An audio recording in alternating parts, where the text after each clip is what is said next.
Bonjour, bienvenue à la présentation de la technique de la matrice d'identité.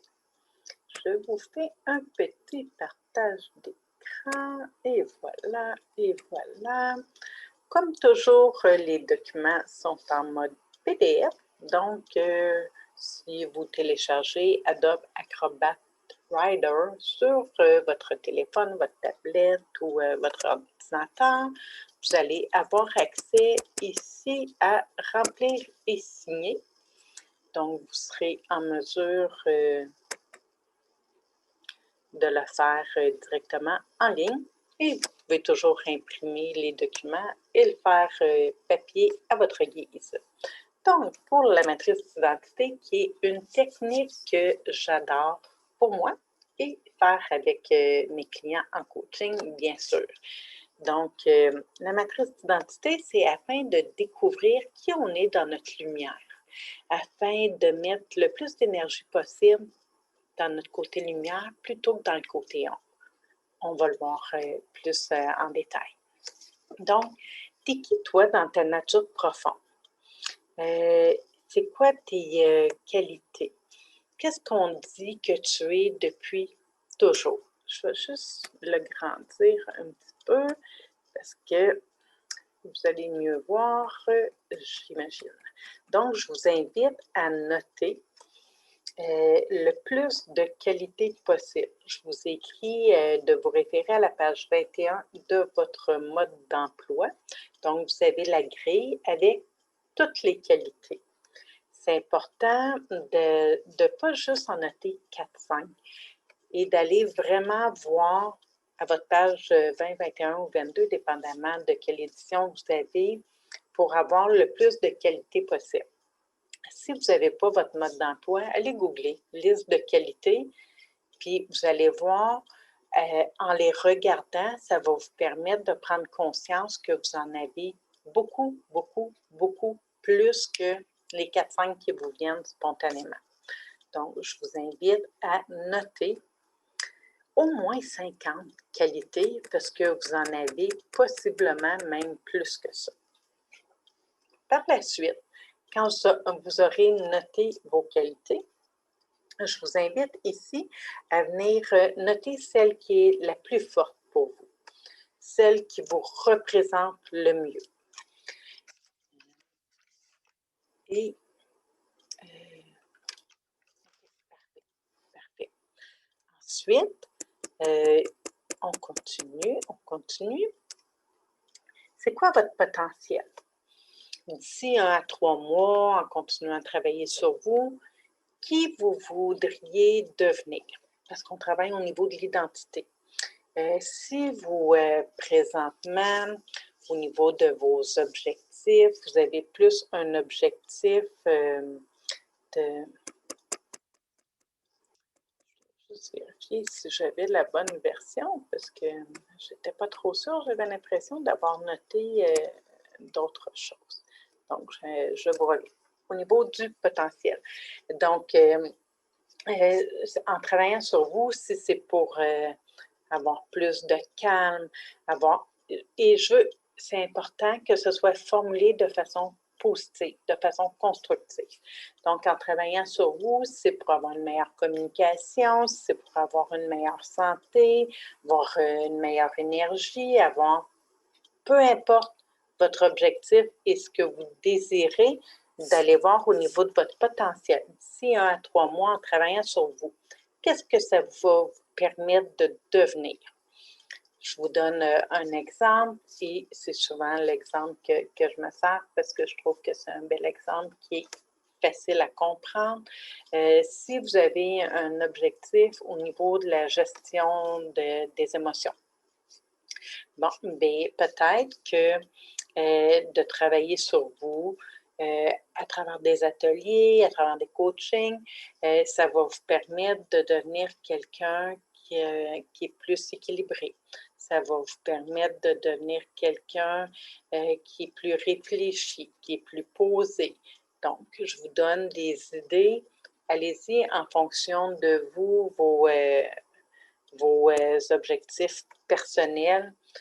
À travailler sur vous, ça va vous permettre de devenir qui? et de choisir après le mot le plus fort que ça représente pour vous. Ensuite, au niveau de vos possibilités, si tout était possible, qui vous rêveriez d'être? Si vous êtes rendu à 104 ans, vous êtes assis sur votre chaise berçante, qui vous seriez fier d'avoir été au niveau de l'être humain que vous êtes, de votre identité?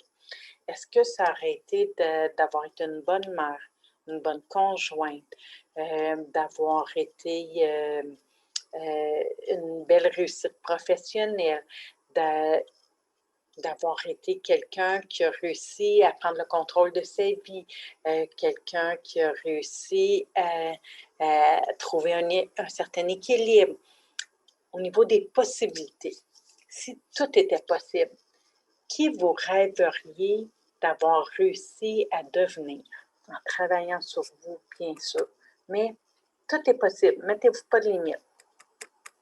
Et le mot le plus fort que représentent vos possibilités.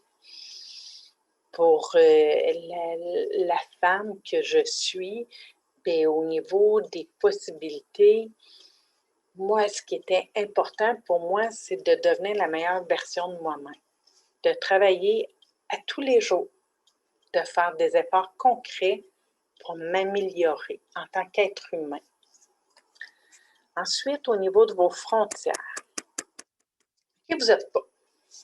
Puis, vous ne voulez pas être comme ça, puis vous ne serez jamais comme ça. Je ne veux pas vos défauts, je ne veux pas vos faiblesses, je veux vos frontières. Ce que vous dépasserez jamais, ce que vous ne serez jamais. J'ai plein de défauts, j'en ai tout plein. Pas autant que des qualités, mais j'en ai quand même beaucoup. Mais il y a des défauts que je n'ai pas. Je ne serai jamais quelqu'un de malhonnête. Je serai jamais, parce que la justice pour moi c'est tellement important, je ne serai jamais quelqu'un qui va détruire les autres. Je serai des choses comme ça, que vous ne serez jamais. Le mot le plus fort qui représente vos frontières. Ce que vous ne serez jamais.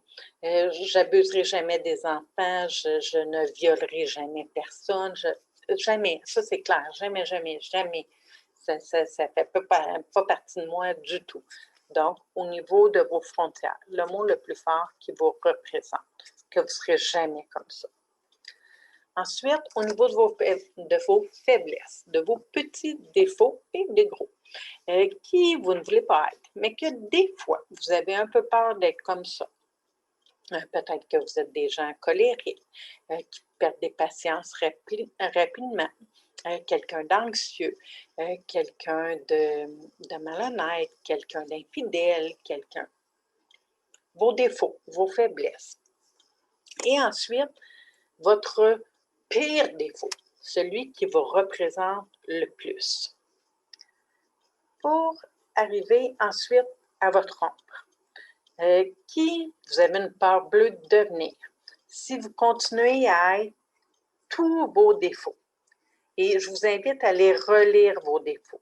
Donc, qui vous avez peur de devenir au niveau de votre identité en tant qu'être humain, si vous continuez à mettre toute l'emphase sur vos défauts, puis à le laisser prendre toute la place. Je vous invite à écrire qui vous avez une peur bleue de devenir. Que ce soit de devenir fou ou folle, que ce soit de finir seul, que ce soit de finir hospitalisé, mort, ou la pire chose que vous pourriez devenir en itinérance, ou la pire chose que vous pourriez devenir, et de l'indiquer ici. Qu'est-ce qui serait le pire pour vous au niveau de votre identité en tant qu'être humain? Quelle serait la pire chose que vous pourriez devenir si vous restez dans vos défauts? Et je vous invite maintenant à venir réécrire chacun des mots que vous avez notés par l'ordre que vous les avez notés.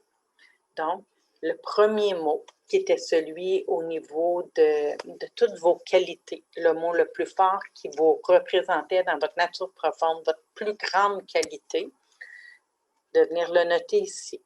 La deuxième, au niveau de votre potentiel, en travaillant sur vous, d'ici 1 à 3 mois, qui vous pourriez devenir. Et le dernier, c'était pour vos possibilités. Tout était possible de venir l'écrire ici. Celui qui était évité, c'est vos frontières. Ensuite, à côté du « et », de venir écrire votre pire défaut que vous avez noté. Et pour finir, le mot qui représentait votre rond. Donc, vous êtes une personne avec la qualité que vous avez nommée. Vous allez vers plus de avec vos possibilités pour atteindre votre plein potentiel avec le mot que vous avez noté. Et évitez d'être. Indiquez ce que vous ne serez jamais. Et votre pire défaut. Pour finir, avec le mot qui représentait votre rond. Je vous invite à le relire au moins 3 fois, au complet, en y mettant de l'intensité. Et vraiment, vraiment prendre le temps de ressentir toute la puissance des mots que vous avez employés. Quel genre de personne vous êtes? Vous allez vers plus de quoi? C'est quoi vos possibilités? Qui vous voulez éviter d'être? C'est quoi votre pire défaut? Qu'est-ce que vous ne voulez pas finir par être au niveau d'être humain? Et de finir, après l'avoir relu 3 fois avec intensité, du côté positif. Donc, de répéter seulement les 3 premières phrases et d'arrêter là. Ensuite, je vous invite à venir écrire vos prises de conscience. Qu'est-ce que ça vous a fait faire comme prise de conscience? Êtes-vous conscient que vous aviez autant de qualités que ça? Des fois, on les oublie parce qu'on focus juste sur nos défauts, jusqu'à ce qu'on n'a pas, jusqu'à ce que les autres ont qu'on voudrait avoir. Donc, prendre le temps, plus que vous allez prendre le temps d'être dans vos qualités, d'être dans votre potentiel, de travailler sur vos qualités, plus que vous allez le laisser d'ampleur et moins vos défauts vont prendre de place. Parce qu'on ne peut pas en même temps être une bonne personne bienveillante et douce et être en colère puis hystérique. Fait que plus que vous laissez de place à vos qualités, et plus vous avez de chances d'atteindre vos possibilités et votre potentiel. Plus vous allez laisser de place à vos défauts, et plus il y a de chances que vous finissiez dans votre rond. Et ça, il n'y a personne qui veut ça. D'où l'importance de faire des actions concrètes pour améliorer votre potentiel afin d'atteindre toutes les possibilités, plutôt que de laisser vos défauts prendre toute la place puis de finir dans votre rond. Donc, je vous invite à écrire vos prises de conscience. Et ensuite, je vous ai fait une page où vous pouvez venir écrire votre matrice afin de vous faire un beau visuel. De la garder sur votre frigidaire, sur un babillard, en fond d'écran, sur votre téléphone, comme vous le souhaitez, mais d'avoir un beau visuel et de relire régulièrement afin de vous rappeler ce que vous voulez devenir comme être humain et non pas ce que vous allez finir par être si vous mettez laissez toute la place à vos défauts. C'était notre technique sur la matrice d'identité. J'espère que vous allez l'apprécier autant que moi. Vous pouvez m'envoyer vos commentaires, ça va me faire un grand, grand, grand plaisir. Et bien, à très bientôt!